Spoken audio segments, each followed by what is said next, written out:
नमस्कार मंडळी, रामराम. कारभाऱ्यांचं पुण्यनगरीमध्ये काम आलं. मग ते म्हणले माझी बॅग पॅक कर. पण त्यांच्या आधी मी माझी बॅग पॅक केली. पुण्यामध्ये माहेर आहे म्हटलं, 2 दिवस मी पण राहून येते.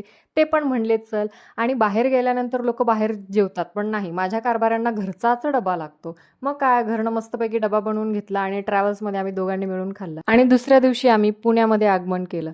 ही आहे सारसबाग. इथून आम्ही रिक्षा केली आणि पुढे गेलो. कारभाऱ्यांचं म्हणणं होतं, आता तू तुझ्या माहेरी आली आहे तर इथला खर्च सगळा तूच करायचा. मग ते म्हणले रिक्षाचे पैसे दे. मी लगेच बॅग घेतली आणि पुढे निघून आली. मग काय, नाईलाजाने त्यांनाच रिक्षाचे पैसे द्यावे लागले.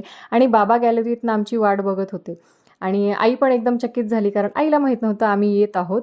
तर नंतर मी कारभाऱ्यांसोबत थोडासा बाहेर फेरफटका मारायला घेतला. आणि मी रेनकोट घातलाय म्हणल्यावर पुण्यात पाऊस येणारच कसा. आणि कारभाऱ्यांसमोर माझा अपमान झालाच म्हणा. ते म्हणायला लागले, एवढ्या उन्हात पाऊस पडणार कसा, तरी तू उलटीच कामं करतेस, तू कसा काय रेनकोट घातलास.